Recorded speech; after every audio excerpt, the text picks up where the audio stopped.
Our story begins with one of these family tales. This is a few years in the future.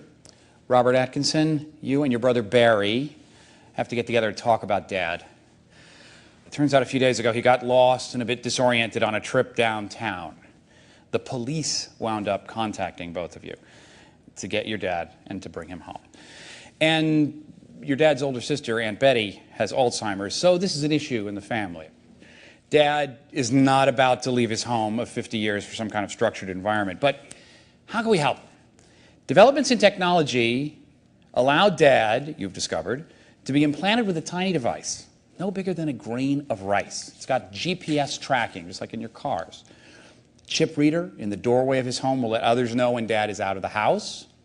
The GPS technology could alert relatives if Dad has gone outside some geographic area where it's pretty clear that he's lost. Or if he's, say, not moved around the house during the day.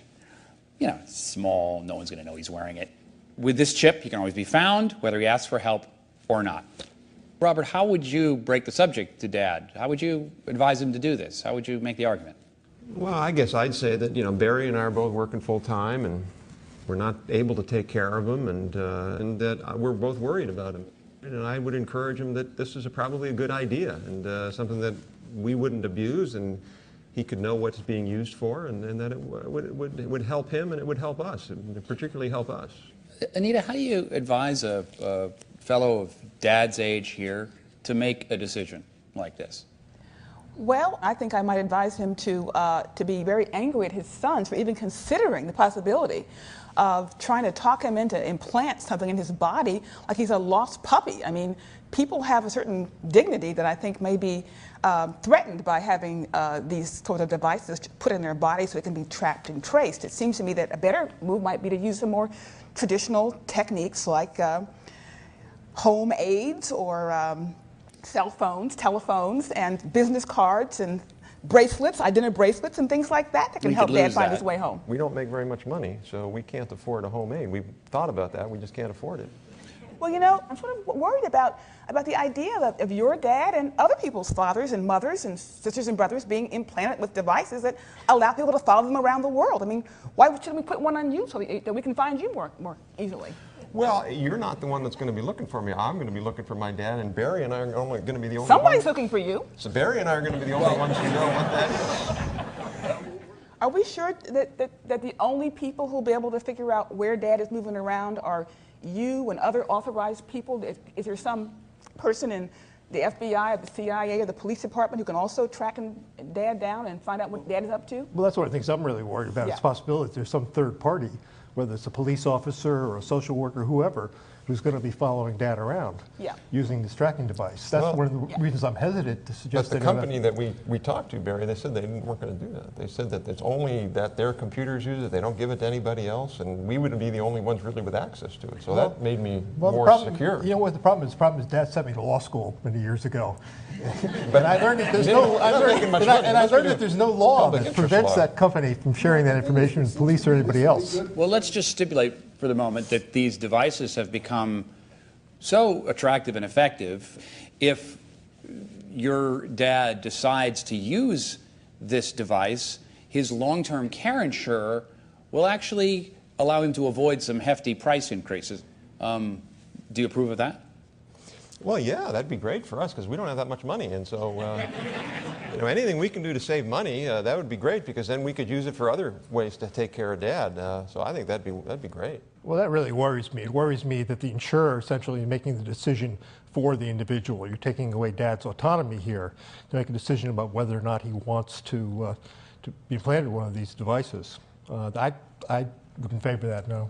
But you're doing the opposite too. By setting Dad loose, I mean, Dad was running around the neighborhood a couple weeks ago, and our police officers had to go out and look for him. That took them off the streets looking for real criminals. Dad's not a criminal, but Dad should be found if he gets lost. It would save the community a lot of money every time Dad's about to get lost. Well, I think Dad ought to make Jared, that decision. let's think about the community here for a moment. As one of the neighbors, I happen to be the guy who Dad slips off and goes to the races with once in a while. Now, you two don't know about that, but you will know about that when you put this tracking device in, but you're not going to understand that one of the reasons Dad might resist you knowing that is because he likes to slip off to the races and get a little rum and Coke, and his doctor doesn't approve of that, and you wouldn't approve of that. But that consent, the whole issue with consent comes in, I think, in this context. And yeah, they might be compelled to do that, and as a community member, it might be cheaper, but what is the cost to Dad when he can no longer do the things that make his life worth living? But who says he can't do them anymore? Dad has told me about his sons wanting to do this, and he feels that as soon as they put that in, they'll never let him go again. I think one of the missing pieces, everybody jumps immediately to evaluating Dad, but we haven't really evaluated the technology. But really, what are the technical features? I mean, is there a technology that allows it to be not turned on all the time? That Dad has the option when he's lost that he could turn it on, or if he's lost and doesn't have that capacity anymore, can the brothers jointly execute a signal to that device to respond? I mean, there's lots of technological features that can be built into this that actually preserve autonomy, if that's the issue, and yet allow it to be used for what we really want to do, which is to track at that point in time when Dad is lost. Well, I can imagine GPS technology. I can imagine implants to a certain extent, but I see nanotechnology up here. George, how does nanotechnology enable this kind of device and this kind of discussion? Makes it small. So you can put lots of information in a small package. However, to get there, of course, there was a larger version which could go on the outside. There was a technology pathway which went from a bracelet or a necklace or something to a smaller piece. And then finally, as an end stage, this is now commercial. So you guys know that other people have it. It's been implanted. But the question that I would have, and I have to say that I find your all's family really troublesome, right? And so I personally have gotten quite tired of having your father traipse through my kitchen. But if your father says that this is a convenience for him, you know, he does it voluntarily, terrific. Everybody's happier that way.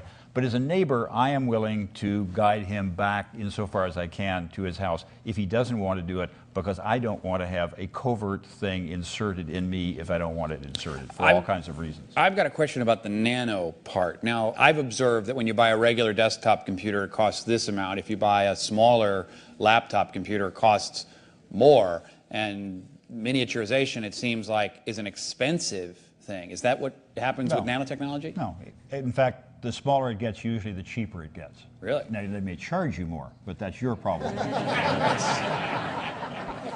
But someone else, not me, of course. It's less stuff, you know, less material goes into it. It takes a higher level of technology, but that all works out. But you can almost ignore the question of expense in this kind of thing. Any expense in a device that would be required to do the tracking is advertising, packaging, delivery, insurance, and all the rest of it. So nanotechnology really does a terrific job in providing lots of information in a very small space. So Paula, tiny, cheap, and able to do all kinds of stuff. Does that sum it up? In a way, it does. Since we've been able to manipulate things on the nanometer scale, on the molecular scale, we've actually been able to consolidate function into very small packages. So yes, things become more multifunctional. One item can do more than one thing, and ultimately I think we will be able to turn the GPS on and off. Ultimately, we will be able to control or refine the kind of information we have. In fact, the only downside is that the technology can be manipulated by any person. And for that reason, I think about criminals or other people who might be able to hack in. I come from the land of hackers, so I know that just about anything can be hacked. And I think about the fact that a person's whereabouts are now available for hacking, whether that person has done that voluntarily or not. Well, that's an interesting concept, someone hacking into Dad. You know, 20 years ago, that would mean something very, very different than it means today. But that's just what the 21st century is all about. So, you know, it sounds like Dad might get the